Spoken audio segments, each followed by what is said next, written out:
The day my husband died started like any other. Alex kissed me goodbye, his laptop bag slung over his shoulder as he headed out for a business trip to Singapore. "I'll call when I land," he promised. "Love you, Sophie." Those were the last words I heard from him. Or so I thought. I'm Sophie Chin, and at 32, I became a widow. At least that's what everyone believed, including me. The call came at 3 a.m. Mark, Alex's best friend and business partner, could barely get the words out through his sobs. The private plane they chartered had gone down somewhere over the Pacific. No survivors found. I remember sliding down the wall, my legs unable to hold me up as the world spun around me. Alex and I had been married for 7 years. We'd been trying for a baby. We had plans, dreams, a future that vanished in an instant. The shock didn't truly wear off until I tried to access our bank accounts the next day. "I'm sorry, Mrs. Chen," the bank manager said, his face carefully blank. "These accounts were emptied yesterday morning. All transfers were authorized with the correct passwords and authentication." I stared at him, uncomprehending. "That's impossible. My husband, he died yesterday." The manager shifted uncomfortably. "According to our records, Mr. Chen personally authorized these transfers at 9:43 a.m. yesterday, before his scheduled flight." The numbers on the screen swam before my eyes. Our savings, our investments, our retirement accounts, all gone. Over $3 million vanished just hours before the plane went down. I walked out of the bank in a daze, my mind refusing to connect the dots that were becoming clearer with each passing minute. Alex had always handled our finances. He was the successful investment banker, while I taught kindergarten. I trusted him completely. That trust started to crumble as more details emerged. The private plane company had no record of Alex or Mark booking a flight. Our house deed had been quietly transferred to a shell corporation 2 months earlier. Even our safety deposit box had been emptied. "There has to be some mistake," I told the detective assigned to the case. Alex wouldn't. He couldn't. But he could, and he did. As the investigation unfolded, the truth emerged in painful fragments. The plane crash was fiction. Mark wasn't even in the country when he made that tearful call. Phone records showed he was in the Cayman Islands, where millions in cryptocurrency had been moved through untraceable accounts. My husband hadn't died. He orchestrated an elaborate disappearance, taking everything we built together. The worst part was the evidence of planning. Security footage showed Alex making multiple visits to a storage facility in the weeks before his death. Credit card statements revealed small purchases of camping gear, survival supplies, and burner phones. He'd been preparing for months while sleeping beside me every night. Our friends were stunned. "He seems so devoted to you," they said. "You two were perfect together." Were we? Looking back, I started to see the cracks I'd ignored. The late-night phone calls he'd take outside, the business trips that grew more frequent, the way he changed passwords and insisted on handling all our finances. I'd been a fool, blinded by love and trust. The house went into foreclosure. I moved into a tiny apartment, taking only what I could prove I bought with my teaching salary. The life insurance company denied my claim, citing evidence of fraud.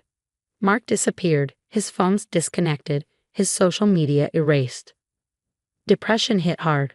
I took leave from work, barely able to get out of bed. My sister Grace moved in temporarily, forcing me to eat, to shower, to keep living when all I wanted was to disappear like Alex had. "He's not worth this," she'd say, holding me through the nightmares. "You're stronger than what he did to you." But I didn't feel strong. I felt hollow, scraped empty of everything I thought I knew about love and trust. The students in my kindergarten class noticed the change in their usually cheerful teacher. Their innocent questions, "Why are you sad, Ms. Chen?" would bring me to tears. Months passed in a fog of grief and anger. I went through the motions of living, teaching my class, paying my bills, trying to rebuild some semblance of normalcy. But every night, I'd lie awake wondering where Alex was, what he was doing with our money, whether any part of our marriage had been real. The police investigation stalled. Without a body, they couldn't prove death or fraud. International financial regulations made tracing the money nearly impossible. Alex had planned his escape meticulously, leaving no loose ends. Grace convinced me to start seeing a therapist, Dr. Martinez, who specialized in trauma and betrayal. In her quiet office, I began to unravel the threads of my marriage, seeing patterns I'd missed. "He love-bombed you," she explained. The whirlwind romance, the lavish gifts, the constant attention. It was all designed to create deep trust quickly. People like Alex are master manipulators. They study their targets, learning exactly how to make them feel special. I remembered our courtship, how he'd seemed too good to be true, sweeping me off my feet with grand gestures and declarations of love. How quickly he wanted to merge our lives, our finances, our futures. But 7 years, I whispered. Who could pretend for 7 years? Sociopaths can, she said gently. To them, relationships are transactions. They can mimic emotions perfectly while feeling nothing real underneath. The truth was like acid, burning away the last of my illusions. Alex hadn't loved me. I'd been a long con, a cover story, a way to build legitimate wealth he could steal. Our whole marriage had been a carefully constructed lie. 1 year after his death, I filed for divorce on grounds of abandonment. The paperwork felt final, like closing a book I never wanted to read again. I changed my name back to Sophie Lynn, refusing to carry his name any longer. Grace helped me move to a new apartment, one I chose for myself. I started rebuilding, piece by piece. I took financial literacy classes, opened new accounts in my name only, and began to trust my own judgment again. But sometimes, late at night, I'd dream of Alex. In my dreams, he was always smiling that perfect smile, the one that had made me feel like the most special person in the world. I'd wake up hating myself for missing the man I thought he was. I had no way of knowing then that 8 years would pass before I saw that smile again. That when I did, it would be in an airport terminal thousands of miles from home. That the man wearing it would be standing with his new family, living a life he'd stolen from me, and I had no way of knowing that I would be ready for him. 8 years can dull even the sharpest pain. I had built a new life, one carefully constructed without any traces of Alex. I'd earned my master's degree in education, become a school principal, and even started dating again, though trust never came easily. The day everything changed, I was at LAX, waiting for a flight to a conference in Boston. My attention was caught by a child's laughter, bright and uninhibited in the way only young children can be. I looked up from my phone, and there he was. Alex stood about 30 feet away, holding hands with a boy who looked about 6. A woman in expensive yoga wear leaned against him, heavily pregnant, while a little girl clutched his other hand. They looked like a perfect family from a magazine cover. He hadn't changed much. A few gray hairs at his temples, laugh lines around his eyes, but still handsome in that polished way that had first attracted me. His suit probably cost more than I made in a month. Then he turned slightly, and our eyes met. I saw the moment recognition hit him. His face went pale, and he instinctively pulled his family closer, as if I were a threat. The woman, his new wife, noticed his tension and looked my way, confusion clear on her face. My hands didn't shake as I pulled out my phone. Years of therapy had prepared me for this moment, though I'd never truly believed it would come. I snapped several clear photos before he could react, then dialed a number I'd memorized long ago. Detective Rivera, remember that case from 8 years ago? I found him. Alex's expression shifted from shock to fear. He whispered something to his wife, who gathered the children and hurried toward their gate. But he stayed, watching me as I spoke to the detective who had never quite closed my case. When I hung up, he approached cautiously, like someone nearing a wild animal. "Sophie," he said softly, that familiar voice sending unwanted shivers down my spine. "Please, I have a family now." "You had a family before," I replied, my voice steady. "Or was I just a convenient mark?" He glanced nervously at the security cameras, the crowds flowing around us. "It wasn't like that. I was in trouble. I owe people money. Dangerous people. Disappearing was the only way out. And stealing every penny we had. Making me think you were dead. Was that the only way too?" "I can explain everything," he said, taking a step closer. "Maybe we could get coffee, talk somewhere private." "No," I cut him off firmly. "We're not going anywhere private. In fact, you might want to call your lawyer. The FBI is very interested in financial fraud cases involving fake deaths." His face hardened. "You don't want to do this, Sophie. Think about my kids." "I am thinking about them. I'm thinking about how they deserve to know who their father really is. Just like your wife deserves to know she married a con man." Security officers were approaching. I'd mentioned a possible fraud suspect when I called Rivera. Alex saw them too and straightened his designer jacket. "You're making a mistake," he said quietly. "I'm not the same person I was back then."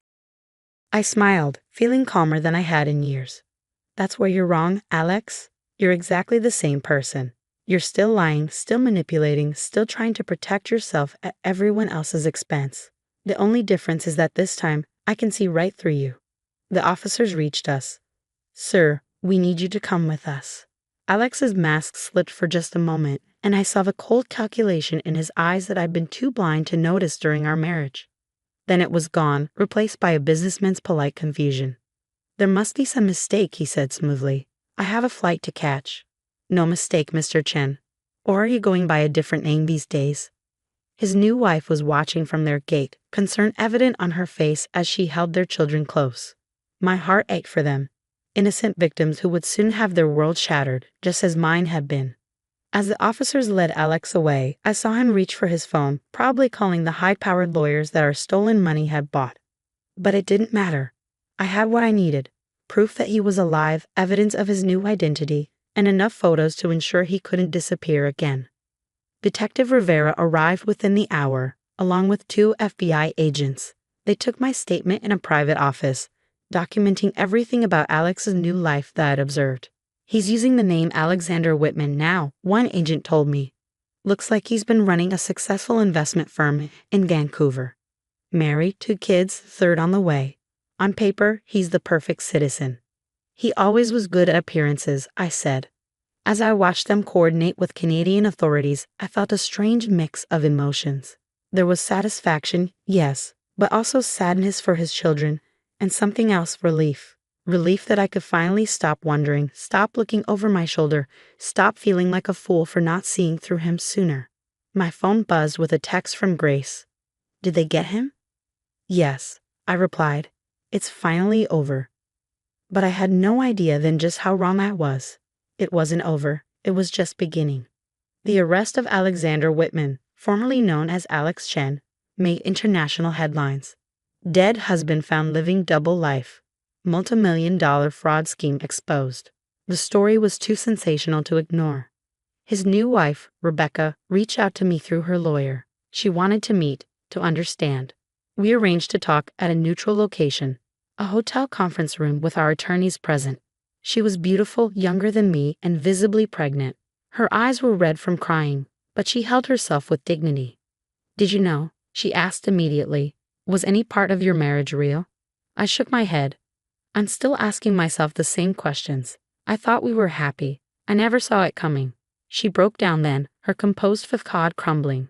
7 years, she sobbed. "We've been married 7 years. Our children. What do I tell our children?" The parallel wasn't lost on me. 7 years of marriage before he destroyed everything. I wondered if he planned to disappear on her too, eventually.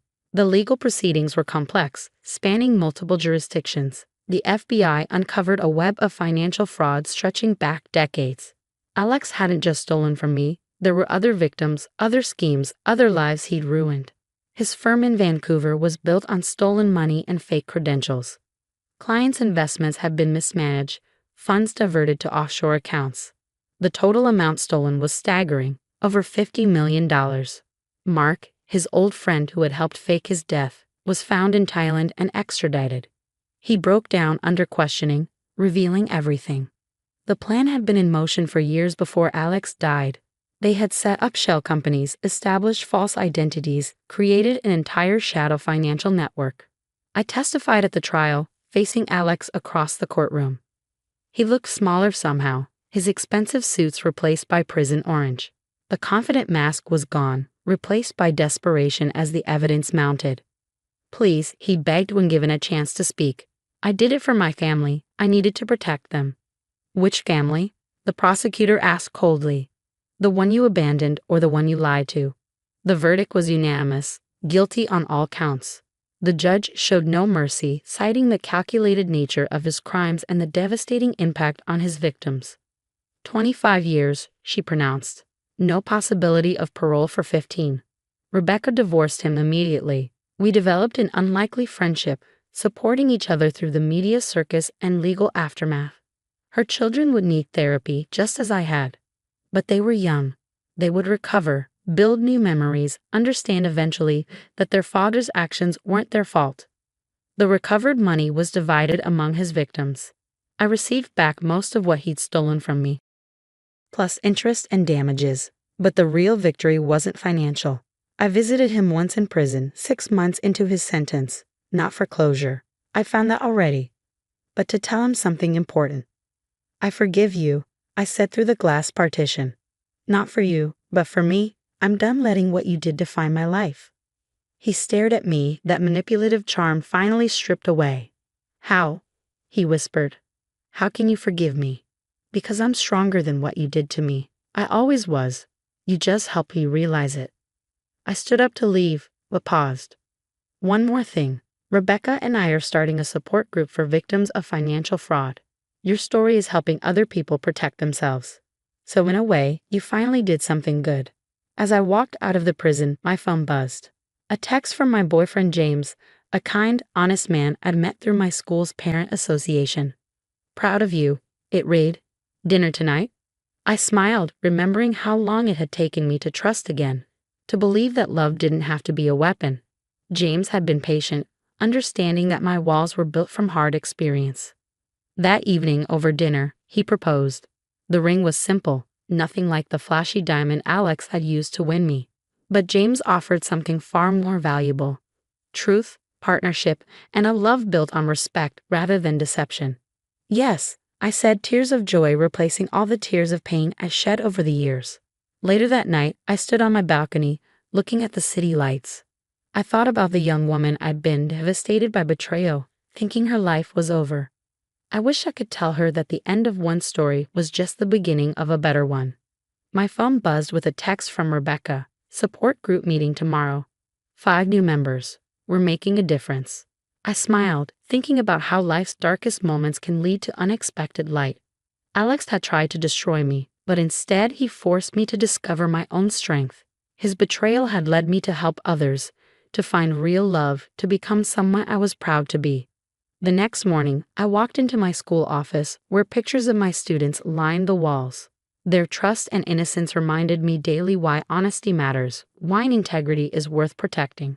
A news alert popped up on my phone. Another financial fraud case exposed, another family devastated by lies.